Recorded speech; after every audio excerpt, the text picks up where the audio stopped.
there's a lot of anger.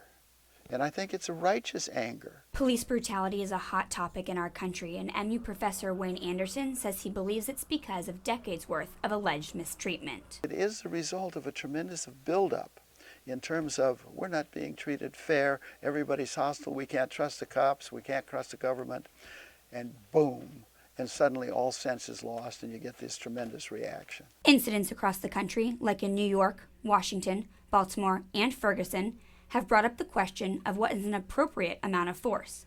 Right here in Columbia, training officer Jason Belargian says the term excessive force has a bad connotation. We do not believe in excessive force. We do not believe that we do not believe that we should be using more force than is necessary to get somebody under control. Officer Belargian says a better way to describe police action against a suspect is called response to resistance. This is the Columbia Police Department's policy number 300. This policy is called response to resistance.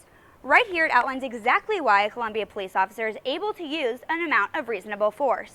Oftentimes, police initially get a very limited amount of information about a situation. So when they respond to a violent situation, they must do so with caution. So believe it or not, the one thing we try to use a lot of de-escalation techniques. Try to calm the situation down. Try to talk to people. Try to have them talk to us. We're not the enemy. Officers use several verbal and physical tactics, but every situation is different.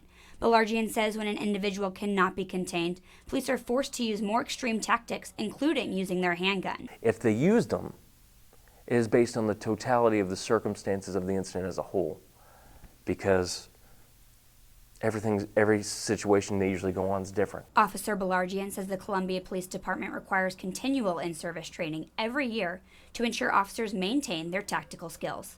Lila Gross, KOMU 8 News, Columbia.